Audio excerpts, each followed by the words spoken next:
mbokk yi ni teewlu si Seneweb TV seneweb.com ak Seneweb rajo amati leen mbégte di jàkkaarloo ak yéen tey ji si àllarba bi tolluwaay am mbégte di fi dalal oustaz Mor Kébé oustaz maa ngi lay nuyu di la bàyyi nga nuyoon teg ñu ni teewlu. ñu ngi leen di fay El Hadj Mouhamed ñu ngi lay fay di am mbégte ci teew bi fii ak invitation bi.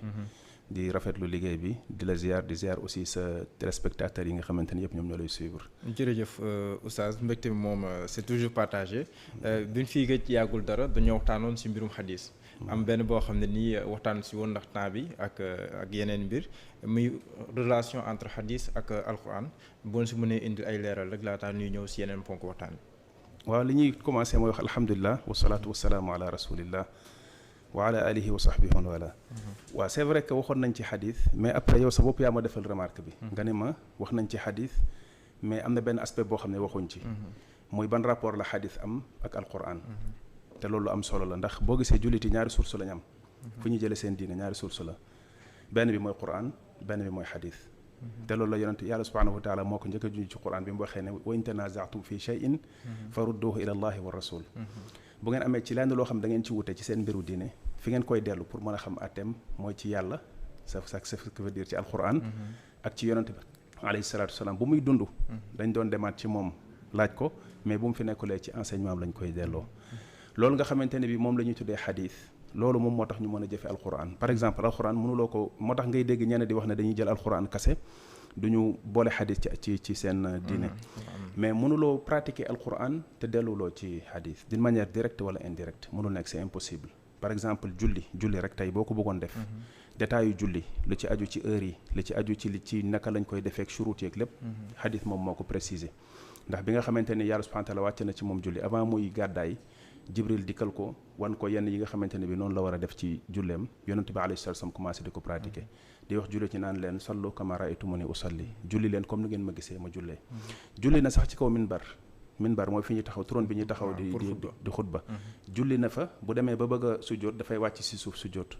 bi mu paree dafa wax saxaaba yi ne leen dama def li ma def nii pour ngeen gis sama julli xam naka laay jullee ngeen mën ma toppandoo ngeen mën a topp ci man roy ma loolu moom moo tax kon alquran yàlla da ko jox yonente bi alayhi salatu wasalaam muy waxu yàlla boo xamante ni dara raxu ko moom daawul jël waxam di ko boole ci alquran ni ko yàlla waxee noonu lañ koy bindee mais alquran jooju noonu li ci yàlla santaane ak li ci nekk ci ay ndigal yépp ban dégg-dégg lañ ci war a am naka lañ koy comprendre saxaaba yi mënuñ ko woon xamal seen bopp par exemple benn exemple bu ndaw bu ma lay jox bi nga xamante ne yàlla subhanahu wa taala dafa wax ne inna safa wal marwata min sha'airillah fa man xajja albayta aw i'tamara fala junaha alayhi an yatawafa bihima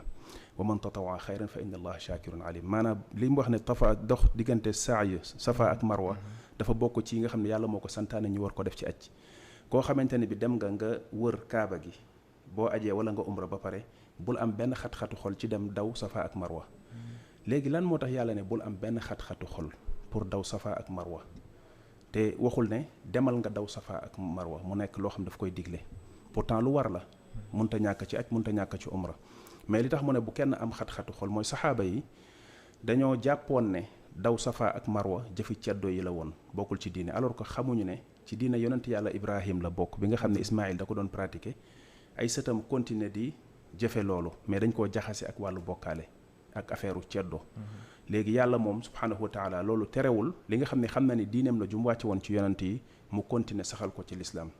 léegi saxaaba yi yàlla xamal leen ne bu leen am xat-xat ci dem daw safa ak marwa bu fekkente ni defati ngeen li nga xam ne mooy et wala ngeen def umra léegi yow boo jàngoon aaya boobu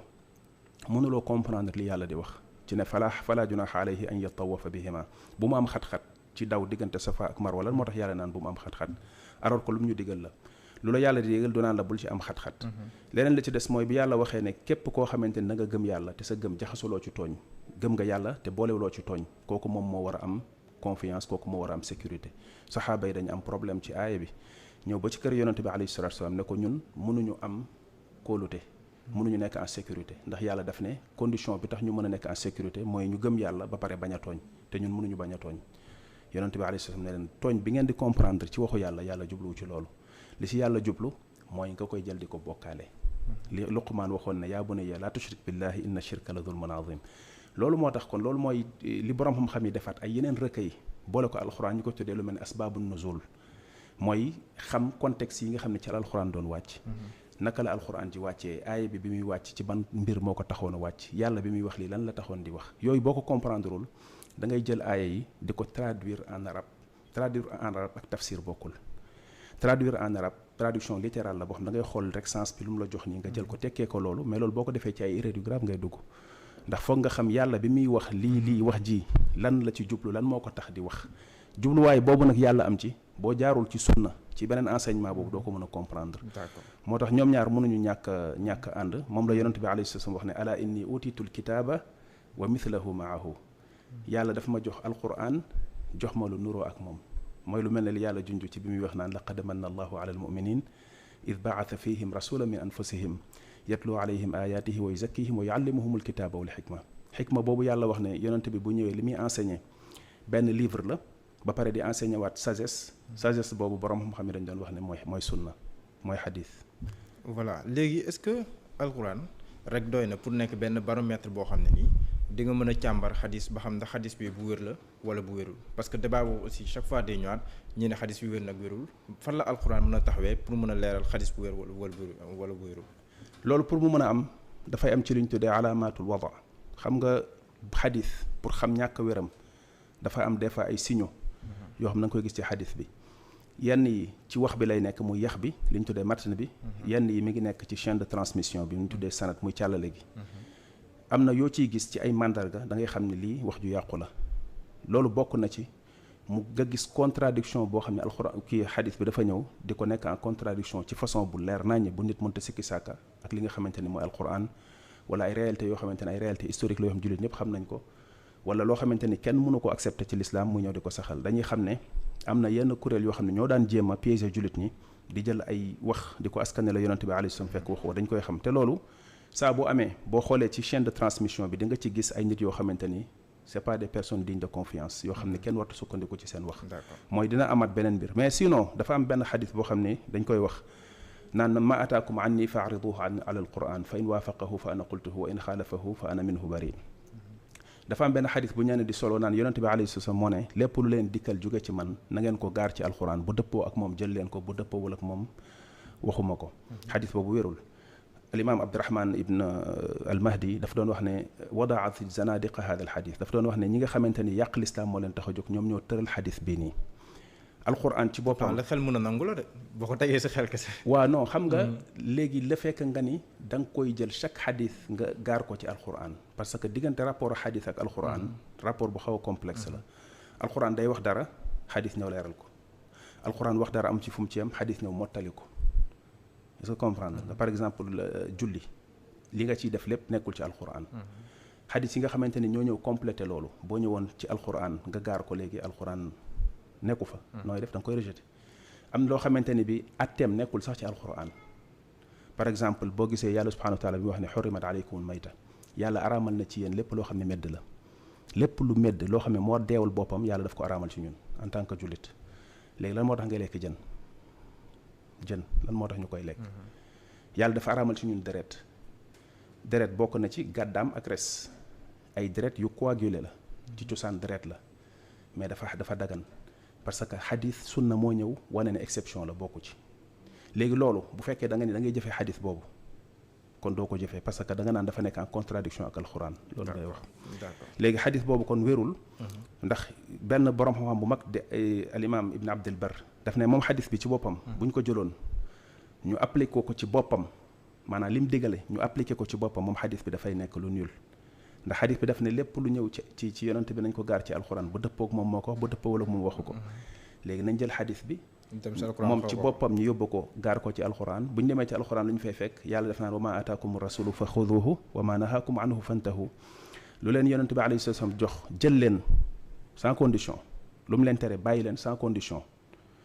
yàlla tegul condition ci li ñu yonante bi jox buñ koy jël. ci yenn condition lañ koy jëlee daf ne jël leen. léegi bu alquran waxee ne nañ jël sans condition xadis boobu ñëw moom ne avec condition kon xadis bi dañ koy rejeté. waaw loolu leer na ñu ngi si weeru tabaski ñu ngi koy waxee si wolof fukki fan yi ba bu ñuy àggee si tabaski bi ban dayoo la am lan moo koy wutaleeg yeneen fukki fan amaana si yeneen weer yu dul moom. waaw fukki fan yi ñuy dund ni Cheikh Mouhamed fukki fan yu màgg la ndax fukki fan la yoo xam ne wax nañ ni yàlla ci la waat bi mu waxee ne wal fajri wa layaalin ashr wa shafi wal watr yàlla bi mu waatee ci waxtu njël muy waxtu fajar ba pare waat ci fukki guddi yoo xam ne waxul yan guddi la daf ko def nakira mu nakkara mooy loo xam ni daf ko wax noonu rek bàyyi ko ba wax bàyyi waat naa ci fukki guddi yi kenn xamul fukki guddi yan la mais léeg-léeg mbir yàlla subhanahu wa taala bu amee ay mbir yu mu ci def mu nekk lu war a préoccuper nit ñi noonu la ko yàlla di waxee pour seetloo leen ko gëstuloo leen lan la yàlla di wax ci lii bu ko defee nit ñi dem gëstu ju fukki fan yooyu borom xam-xam yu mag ci saxaaba yi dañ doon wax ku mel ne Abdullah ibn Abbas dañ doon wax ne fukki fan yooyu mooy fukki fanu tabaski mooy fukki fanu weeru tabaski fukki fan yu njëkk yi moom ci la yàlla waat yonent bi alayhi salaam wax ne nit deful jëf bu gën a màgg jëf boo xam ne daf ko def ci fukki fan yi maanaam amul jëf boo def bu gën a màgg jëf boo xam ne jëf bu baax la nga def ko ci biir fukki fan yi loolu di wane importance bu mu am léegi bu musaan jot moom yonent bi alayhi salaam daan na ci faral di woor di digal ñi nga xam ne ñoom la nekkal ñuy woor mais du rek woor la ci nit ki di def am na buntu yu bëri ci buntu ngëneel ak buntu yu baax yoo xam nit ki mën na ci góorgóorlu ci fukki fan yi ñu nekk nii buñ demee ba ci juróom-ñeenteelu fan bi mu yow mu arafa doon na wax ne dee leen ko woor ndax nit ki bu ko wooree yàlla dina ko jéggal bàkkaaru ñaari at bi nga xam ne moom moo passé ak at bi nga xamante ni moom moo ñëw mu ko daan woor di digal ñu woor ko lu dul ku nekk arafa naha an sawmi yow mi arafa bi arafa daf doon tere nit ku nekk arafa mu woor mais koo xamante ne demul aji kooku daf ko doon wax ne ko na woor bu fukki fan yi duggee tamit daf leen doon wax ne koo xam ne da nga fas yéenee rendi bul dagg sa we bul dagg sa karaw loolu borom xam yëpp ànduñ ci niñ ko déggee xëy na ndax ñenn ñi si ñoom ku mel ne alimaam Abu Hanifa moom dafa wax ne mën na koo def dara nekku ci ndax moom dafa jëfandikoo beneen xadis bi ñëw ci Aïcha ne yonente bi alayhi salaam bu musaana takk li nga xam ne mooy ay gàttam ba war a dem yóbbu ko rey ko ci aj gi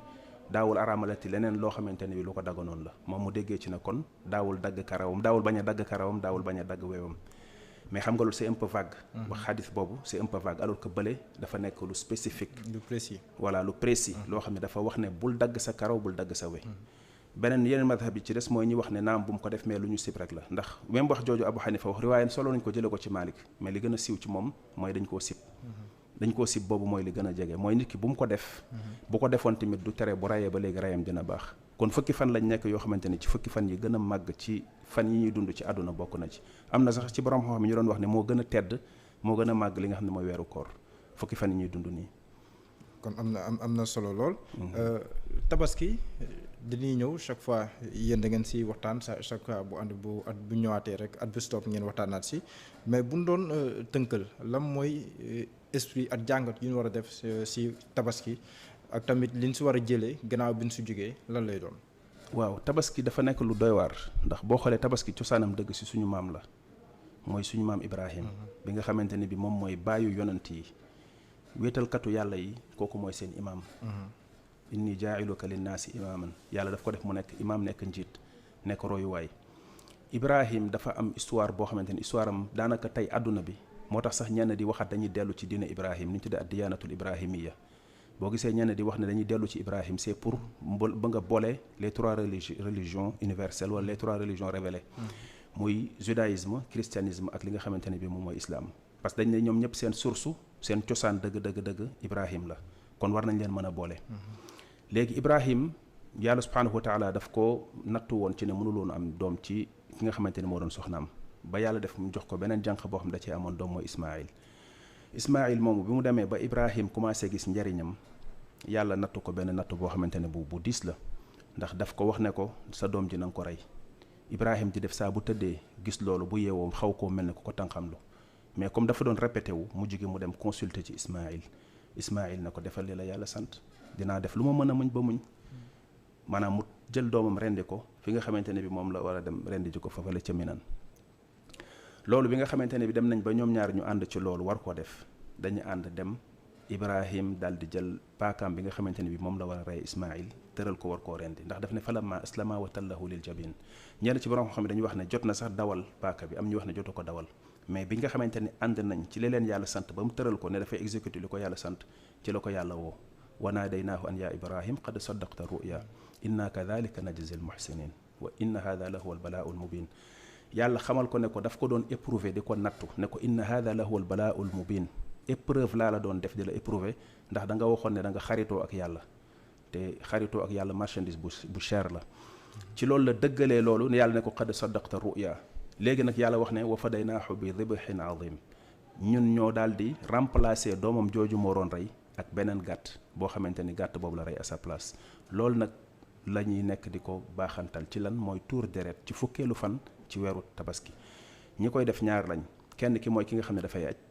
kiy aj imma mu def qiraan wala mu def tamattu ci ñaar yooyu dafay rey, bu defee ifraat du rey.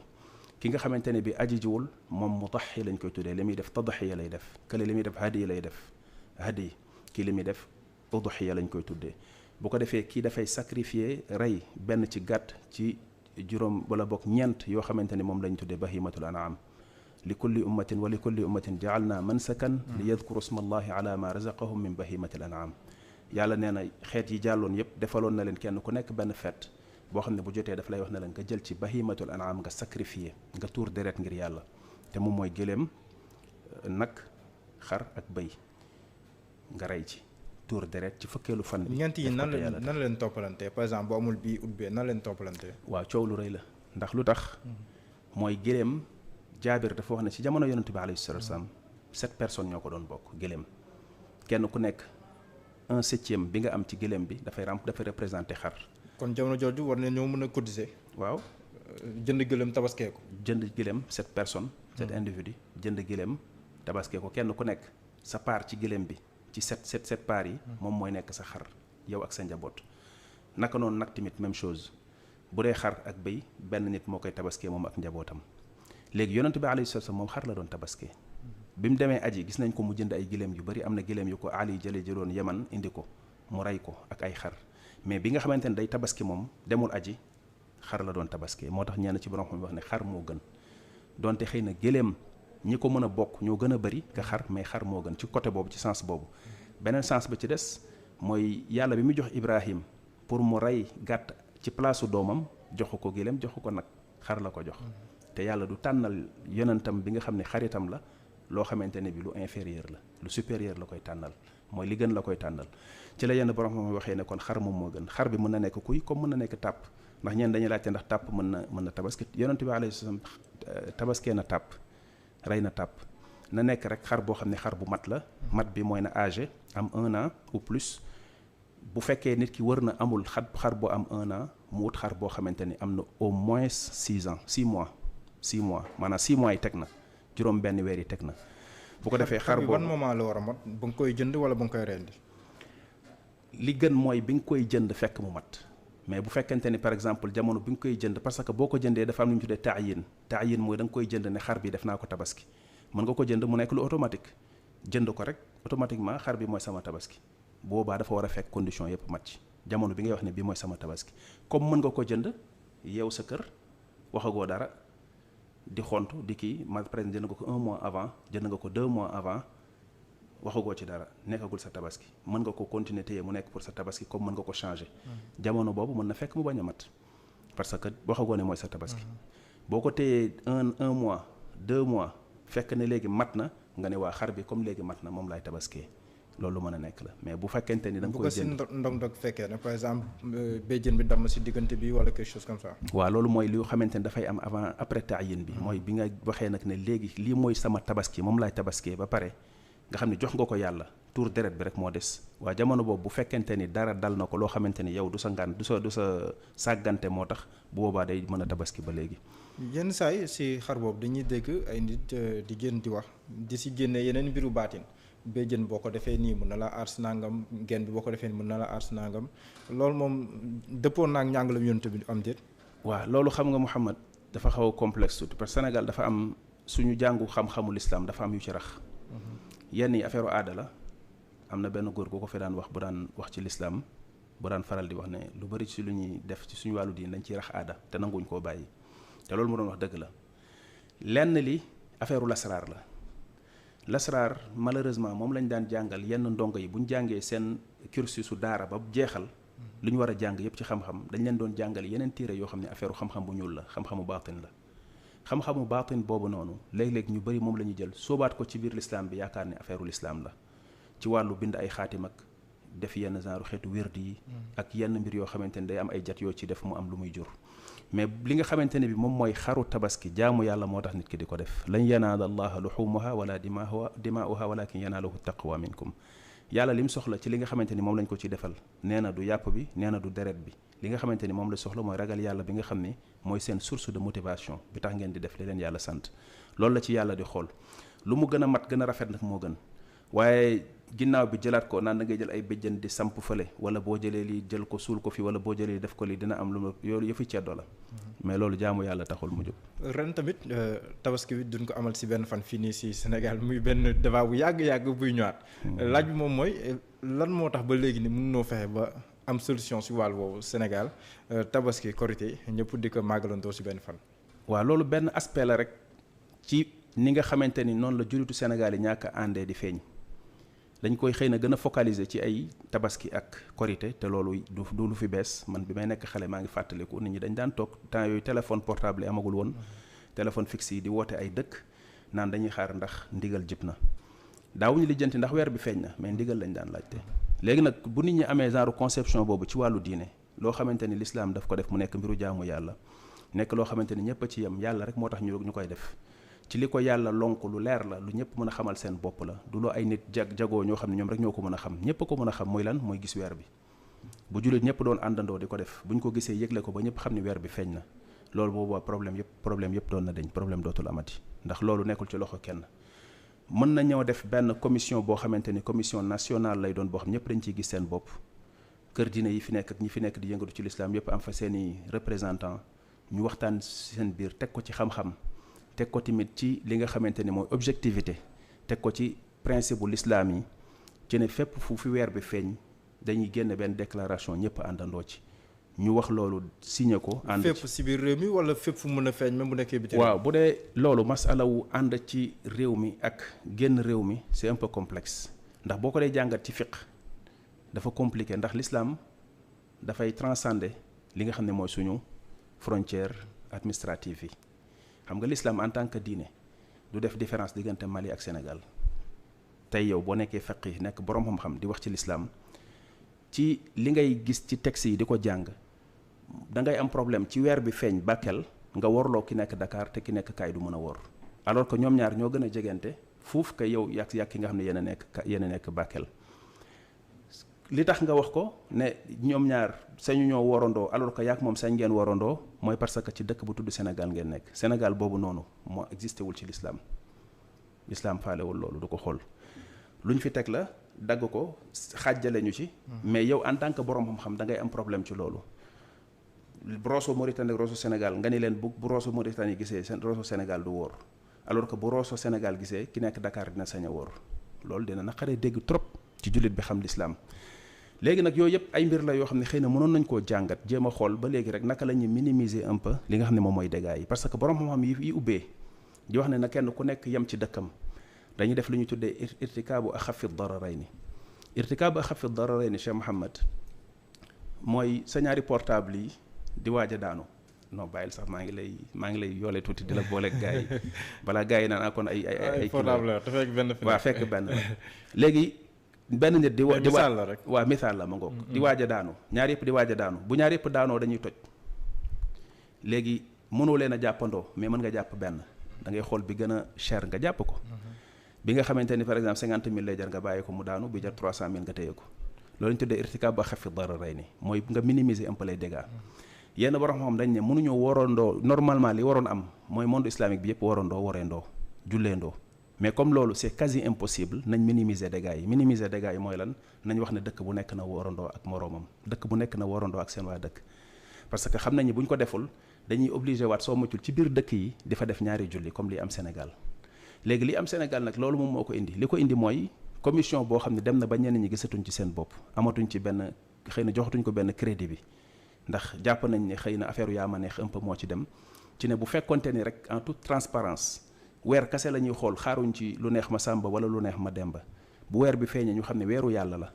ku wooraloo di wooraloo yàlla sa digganteeg sa borom la yoonu kenn nekku ci yàlla moo ne as-sawmu lii wa ana ajzi bihi koor man maa ko moom te maa koy fayal sama bopp julli gi ngay def yàlla nga koy defal lenn lu ci nekk yàlla la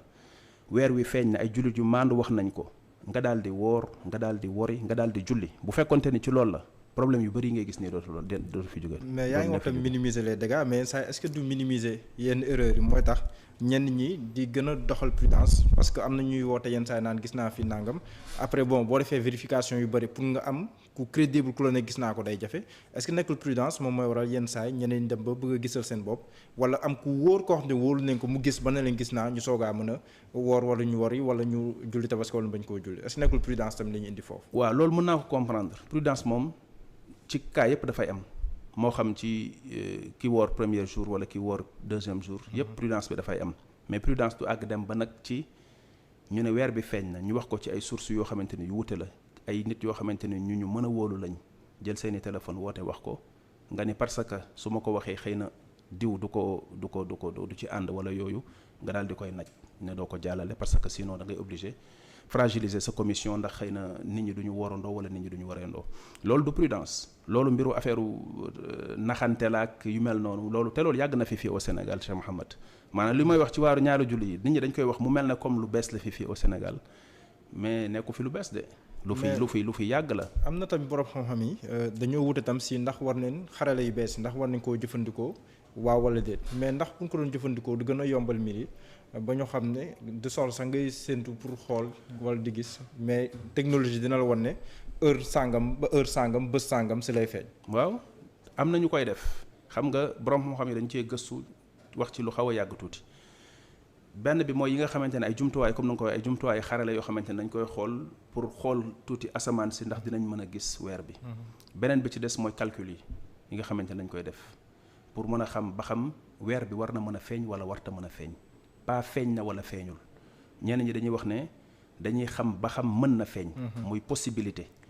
ndax possibilité condition la ci mbir réalisé wu lu possible du réalisé wu loolu lañ tuddee dañuy wax ne al imkaan chartul lil wujud chartun lil xusul mën a nekk mbir dafay condition la ci mu nekk. ñoom sax yenn saa ñu ne la diggante heure sàngam ak heure sàngam dina génn mais kenn du ko mën a gis. léegi nag l'islam ñoom des fois ñenn ñi tamit li ñu comprendreul yenn scientifique ak yenn soi-disant scientifique yi li ñu comprendreul mooy l'islam atte bi aju ko ci weer bi mi ngi fi wala weer bi nekku fi mi ngi ko aj ci gis nañ weer bi wala gisuñu weer bi alors que am na différence entre les deux. ndax yonent bi muy alayhi salatu wasallam boo xoolee ni mu waxee ci xadis Abdullah ibn Umar daf ne fa in ghumma alaykum fa akmilul idda ci yenn riwaaya daf ne fa in ghubbiya alaykum daf ne na ngeen dem ba le 29 bu le 29 jotee ngeen xool weer bi bu fekkente ni am na niir muy nuage bu dox seen digganteeg moom ba mënoo leen ko gis mu ne matal leen 30 jours boo déggee ni mu waxee da nga ciy déggee ni weer bi mën na fee nekk waaye am na lu tax mënuñu koo gis bu boobaa kenn du ne weer bi feeñ na ni mu waxee ndax bu nee bu nuage bu benn niir doxee seen digganteeg moom ba gisoo leen ko loolu da nga ciy sous-entendre ne kon weer bi mën na fekk ne mi ngi fi mais comme mënuñu koo gis mu ne continuer leen ngeen matal 30 jours léegi bu fekkente ni loolu la wax kon li ñu ciy déggee mooy atte l'islam bi dépendrul ci weer bi mi ngi fi wala weer bi nekku fi kii calculer moom daf naan la weer bi mi ngi fi léegi weer bi mi ngi fi anam gisuñu ko l'islam moom daf ne mën naa ko gis su ma ko gisulee ma continuer te loolu mooy li gën a wóor ndax bu fekkonte ne dañ ko ajoon ci gisuñu weer gisaanuñu weer mais dañuy def ay calcul kon dinañ dem ba lu bari ci atte l'islam bi dinañ ko sànq. d'accord léegi dañuy avancer tuuti oustaz dafa am ay baat yoo xam ne dafa judd mën nañu wax sa pas judd mais dafa gën a fës gannaaw bi ñu jógee ci deuxième guerre mondiale jóge ci guerre froide ñii ne mondialisation ñii ne mondialisme yenn saa yi tamit coowal diine dafay nekk ci biir yenn saa yi coowal civilisation moom mooy nekk ci biir d'abord ñaari baat yi bu ci nekk yow nan nga koy déggee at yow pour yow ban moo ci gën a jar taxaw seetlu par rapport ak jamono yu ñu toll. waaw ñaari baat la yoo xam ne baat yu doy waar la bi ñu ciy gën a dégg mooy mondialisation. mondialisation naturellement bi nga xamante ne comme ni nga ko waxee jóge nañ ci deuxième guerre mondiale bi bloc occidental bi gagné. américains yi léegi gën a jekkuwaat européens yi parce que dëgg-dëgg ñi yoroon hégémonie wu àdduna bi jiite àdduna bi dëgg-dëgg européens yi la woon. ñoo dugg fu nekk ci àdduna bi séddoo ko diggante espagnol yi hollandais yi anglais yi français yi topp ci ginnaaw ak italiens yi mais ñi la ñoo gënoon am impact ginnaaw bi sax anglais yi ñoo jiitu woon loolu tamit ay mbir yu bari ñoo ci nekkoon ci suuf ci ginnaaw ci dugg boobu ñu duggoon ci àdduna bi tasaaroo ci àdduna bi fu nañu dem fa lu nañu exploité ko lu nañu jël ko am na ay ngëm-ngëm ak ay mbir yoo xamante ni moo nekkoon ci ginnaaw ci ne am na ay nit yoo xam ni loolu noonu ñu doon def fekkoon na ñu commencé woon di dox ci beneen baat boo jëfandikoo ma ñu tuddee mondialisme mooy am na ay juif yoo xamante ni nekkoon nañ ci suufu yenn empire yi ci Europe yoo xamante ne ñoom seen jubluwaay dëgg-dëgg moo nekkoon pour jéem a fexe xool naka lañ bennalee li nga xamante ne bi moom mooy àdduna bi wala boog li jiite àdduna bi muy gouvernance su àdduna bi ci boppam ñu jëm ko fexe bennale ci jamono jooju noonu mais boobu xëy na c'était un peu plus difficile un peu plus compliqué ci jamono jooju noonu waaye biñ demaatee ba ci jàll ci deux conflits yi nga xamante ni mooy première guerre mondiale bi demaat ci deuxième guerre mondiale bi benn bu ci nekk ci yooyu dafay gën a faciliter seen agenda boobu noonu daf koy gën a yombal mooy ne léeg-léeg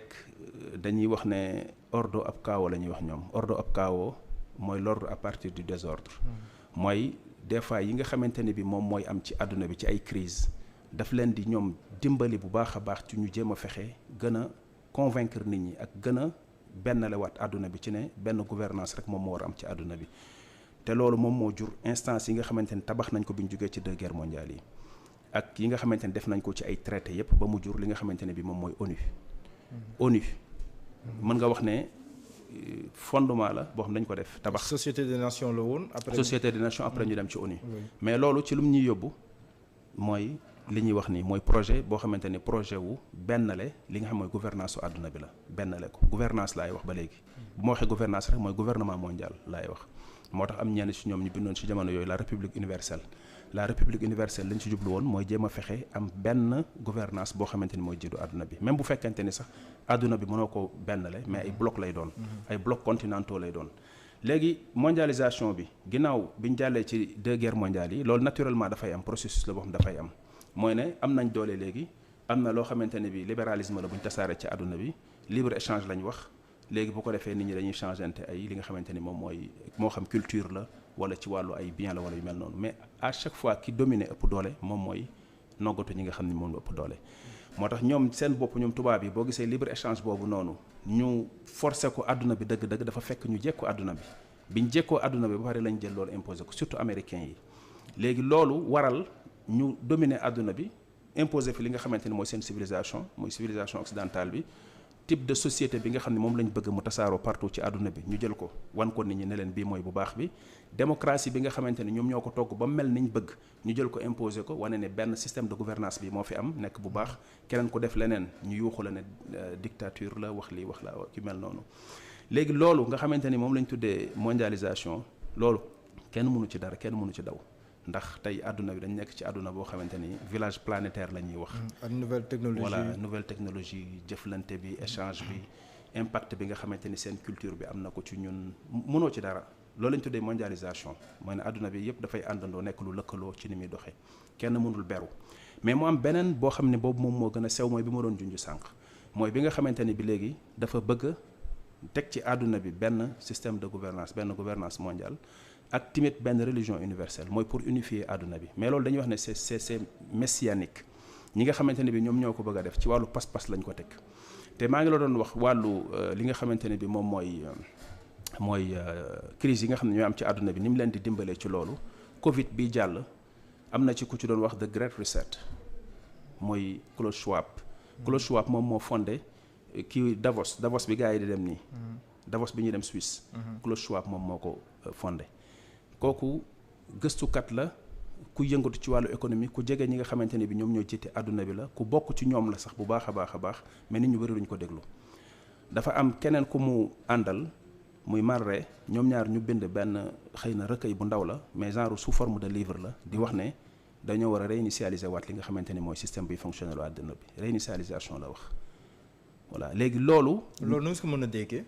niñ ko mën a déggee mooy ne yi nga xamante ni bi moom mooy am daf leen di jàppale ci lan daf leen di jàppale ci li ci njëkk mooy benn leen ni àdduna bi di doxee te loolu boo xoolee crise Covid bi gën na leen cee dimbali bu baax a baax. même cadre nouvel ordre mondial daan na gën a fës bi ñu génnee ci crise bi. nouvel ordre mondial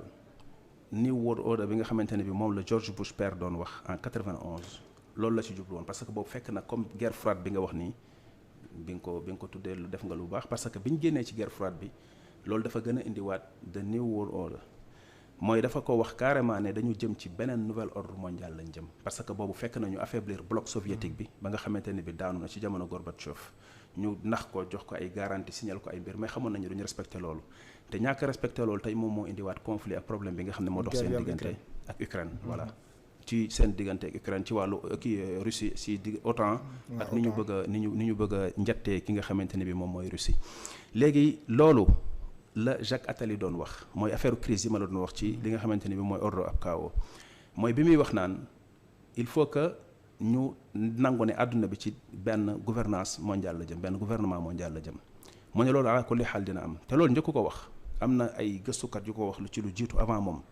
mu ne nag buñ koy def imma ñu dem ba xam ne nécessité la ñu def ko wala mu nekk ne buñ koy def dañuy obligé def ko te duñ ci mën dara ndax day fekk benn guerre mondiale am une troisième guerre mondiale bu troisième guerre mondiale amee ba àdduna bi mokk rumbux nit ñi ci la ñuy xamee ne lenn rek moo leen mën a génne ci crise yu mel noonu mooy ñu am benn système de gouvernance mondiale léegi loolu ala kulli xaal lu ratlu la te daf ñuy delloowaat ci lenn lu Albert Pike bindoon doon ko bind Giuseppe Mazzini di ko wax ci 3 guerres yoo xamante ne war na am ci àdduna bi te boobu fekk guerre yi amagul woon te lettre bi nii mi ngi ci British Museum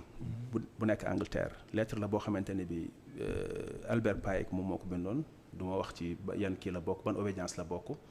mais obédience bi mu bokk daal laal na ci affaire satanisme ak ñi nga xamante ne ñoom ñu leen tuddee les Illuminés de Bavière yi nekkoon Allemagne te ki nga xamante ne mooy Adam Weishaupt nekkoon ne moom moo ko fondé formé leen initié leen ci loolu li nekkoon jubluwaayu Adam Weishaupt mooy li nga xamante ne bi moo nekkoon Europe ci ay royaume yoo xamante ni dafa sukkandiku woon ci église bi mu dindi ko yàq ko mu daanu teg benn système de gouvernance boo xam ne dina ci mën a bennale àdduna bi te loolu moom moo indi uniformité bi am ci mbir mi ci système de gouvernance bi mooy la fekk ñu bañ yow nga jiitee lu wuuteeg man li may jiitee ndax bu boobaa bu ñu demee ba bëgg leen fusionner day jafe Adam Weishaupt dafa joxoon benn lettre pour mu dem yóbbu ko France pour comploter pour daaneel li nga xam ne mooy royaume bi kooku yéeg ci benn fas far foudre bi muy dënnu bi dal ci kawam mu daanu dee polisu Bavière daal di koy jël li nga xam mooy livre yi mu yoroon ñu gis li nga xamante ni bi moom mooy complot bi nga xam ne moom la Adam Weishaupt doon def ci la ñëw daal di dissoudre li nga xamante ni mooy sectam boobu noonu nga xamante ni mooy les Illuminés de Bavière daal di avertir ñi nga xamante ni autorité française yi mais jëluñ ko woon trop au sérieux loolu moom moo mujj am 1789. loolu moo mujj am seen révolution boobu moo am révolution bi lan la révolution bi du dara lu dul rey li nga xamante ni bi moom mooy église bi jële ko complètement ci lépp loo xamante ni sphère àtte la lépp loo xamante ni affaire pouvoir la lu mën a tax mu am impact ci société bi la muy li ñu tuddee laïcisation de la société du instaurer benn système boo xam ne c'est laïque mais société bi ci boppam la ñuy laïciser léegi système yooyu nga xamante ni moom la ñu daal di réussir ba installer ko un peu partout ci àdduna bi wala sax fépp ci àdduna bi loolu après dañ koy jël boole ko ci ay bloc yi mooy li ngay gis Union européenne gis lu mel ne Union africaine yu mel noonu mais yooyu mën nañ dem ba jamono après bu ñu bëggee fusionner ko dafay nekk lu yomb ndax système yëpp benn la. mais yenn saa yi day mel ni dem yeneen enjeu yu nekk si ginnaaw dañuy wax wàllum pétrole wax wàllum gaz wax ay richesse day mel ni yenn saa yi yooyu tam day bokk si li gën a xam fitna wala fi ñuy jaaree pour taal ay fitna Sénégal am wàll boo xam ne nii seen nañ ko fi te ñu ngi koy séntu FIAT 2023 lu yàggul dara gis nañ le président de la République ñu invité ko G7 mais gis nañ aussi waxtaan nga xam ne mu ngi dox si diggante Allemagne ak Sénégal si wàllum gaz bi loolu itam pour yow ban taxawaay lañ si war a mën a am ngir gën a suuxat jàmm. waaw adduna bi loxo yi ko jiite xamuñu leen parce que duñu feeñ mais ñooñu alalu àdduna bi naka jekk ñoom ñoo ci mës a teg seen loxo fu alal mës a feeñ ci àdduna bi presque ñoom ñoo koy jël ñoom ñoo koy exploité njëkkee wuñu ko ci ñun c'est que ñun dañ dul jàngee ci ñeneen ci ñi ko njëkkee mooy ñi ñu njëkk a feeñ le mooy arabe yi est-ce que ñun dinañ léeg-léeg bàyyi xel ni leen tubaab yi di def am na benn documentaire boo xam ne day wax rek ci Hollywood ni muy diaboliser les arabes ci ay filmam Hollywood réussir na ba jox leen benn image bu bon boo xam ne nit ñi ay dof lañ leen jàppee fekk ne dofuñ boo demee seen dëkk yi seen réew yi ni ñu koy doxalee li nga xam ne dofuñu mais loolu yëpp ay dil la ak ay mbir la yoo xam ñoom ñoo ko jublu parce que Hollywood dafay liggéey ak Pentagone bi aux États-Unis boo gisee seen filmu guerre yi ñuy def yëpp ay filmu Vietnam ak ay Rambo ak yooyu yëpp Pentagone bi moom moo ko financé ñun itam dinañ am ay ressources yu fi feeñ ay mbir yu fi feeñ yoo xamante ne yu am solo la yu suñu réew mën a jëfandikoo jëriñoo ko la ak lu mën a am tubaab yi nañ ci teg seen loxo parce que lu mu la jaral ñoom yow mënoo ko sax xalaat lu mu leen jaral ñoom mënuloo sax xalaat lu leen énergie yooyu jaral mënuloo ko xalaat mën nañ ci taal fi ay fitna yoo xamante ni pendant des siècles ñuy rayante te xëy na doo xam exactement kan moo nekk ci ginnaaw.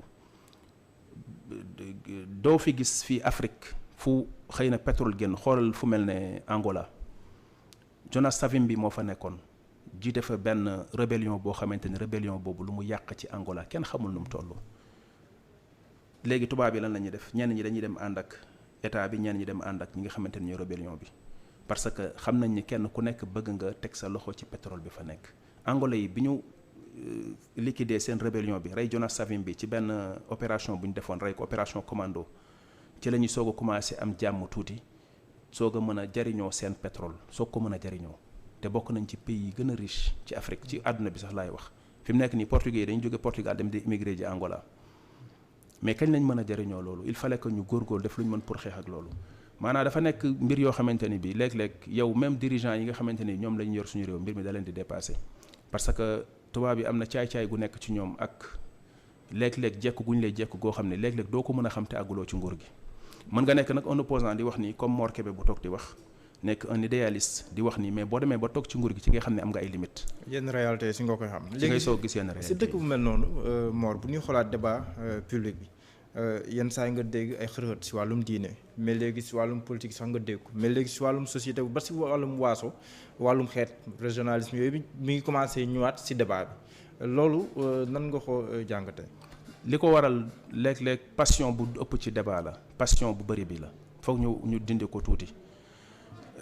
bu fekkente ni léeg-léeg jàppante bi am na ci wàllu politique wàllu kii xëy na dina dem ba yi fi àgg foo xam ne mbiru xol lay mujj doon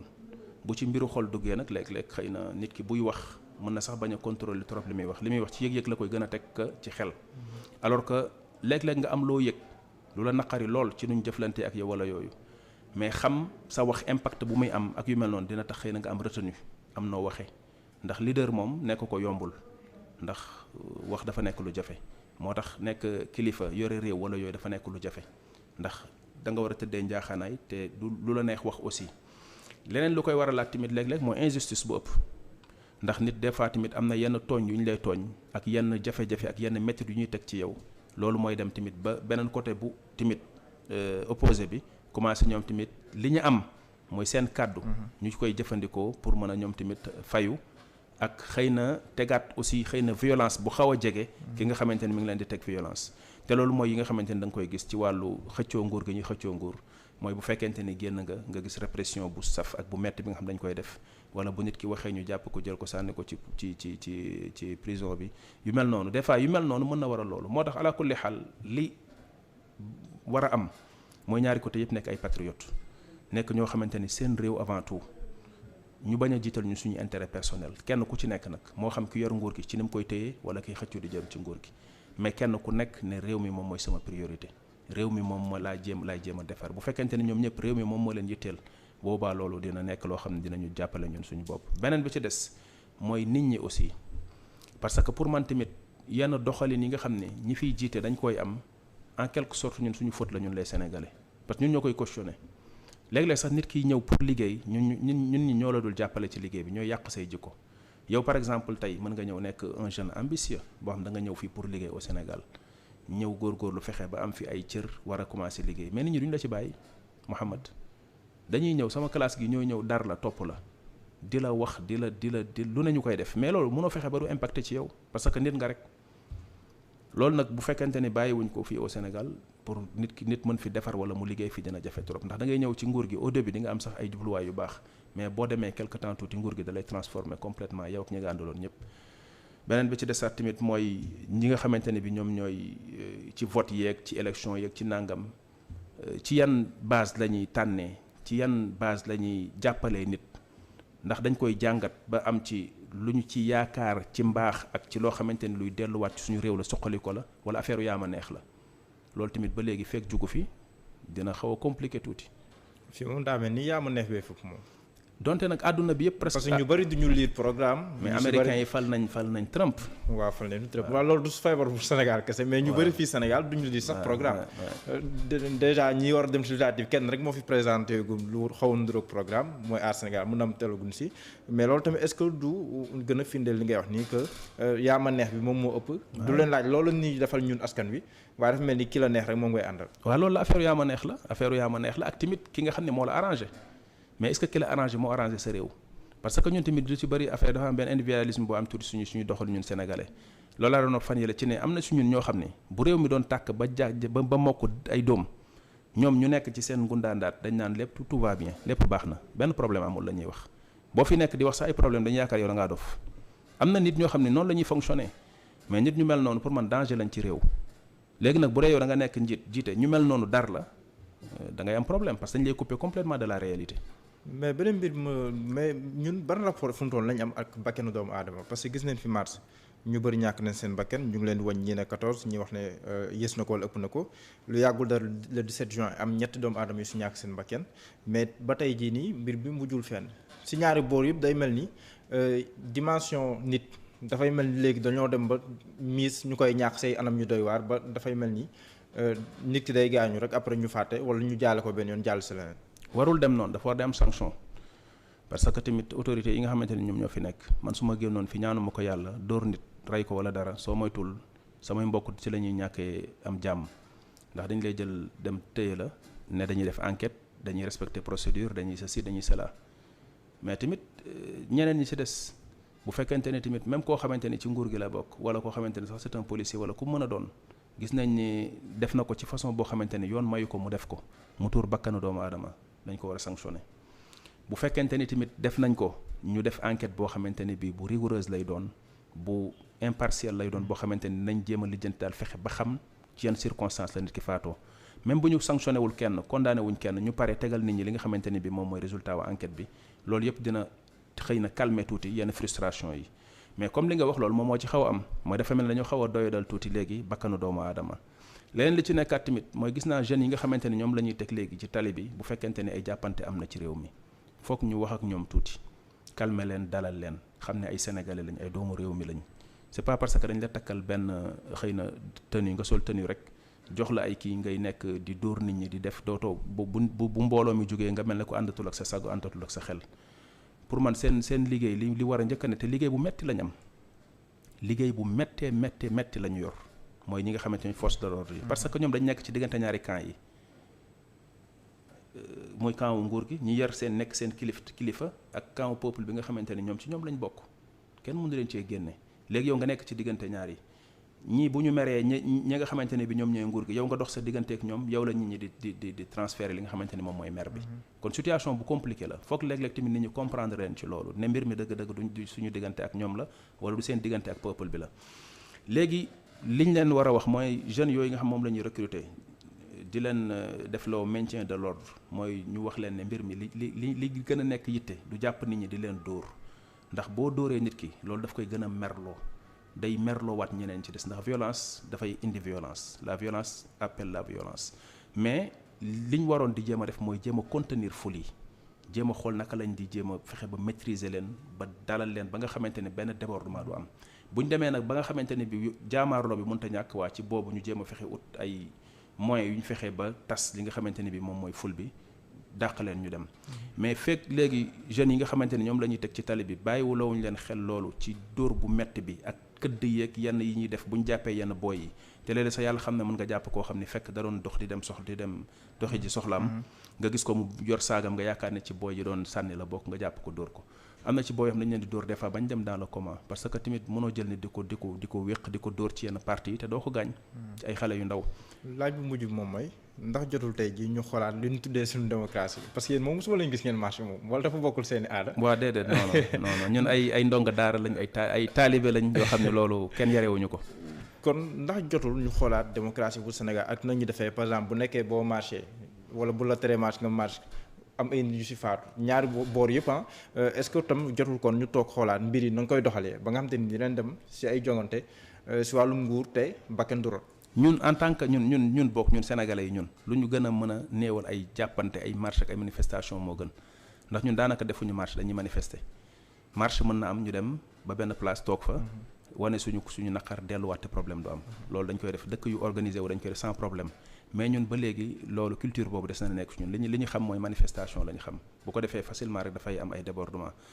ñun ak suñu réew yu ndool yi ñu am nii ak suñu système yi nu mu xawee faible ak suñuy moyens nu mu limité woo lu ñu gën a néewal jàppante ak jaamarloo bu suñu réew moo gën ndax boo xoolee Afrique centrale boo fa demee réew yu bëri yu fa tàkk yu mel noonu ñoo ko taal ndax dina dem ba àgg foo xamante ni xeex bi dafay transformé wu jël beneen forme mooy li ñu ko doon wax léegi ci wàllu violence beeg wàllu rey bi bu bëree ba nit ñi tàmm ko nit ñi dañuy commencé utiliser ay armes yaa ngi dégg ay cocktail molotov ay buñ la dooree fayul ak yooyu ci yooyu lay mujj dem ba jël beneen niveau te buy ñëw sax doo ko yëg moo tax luñ ko gën a mën a néewal moo gën te loolu moom mooy jéem a fexe ba kenn ku nekk ñu jox ko àqam gaaw di anticiper fexe ba bu fekkente ni ay manifestation mën na am buñ ko mënee encadré ñu encadré ko bañ ko dugal mu bañ a dugg ci affaire xat-xati ak affaire jàppante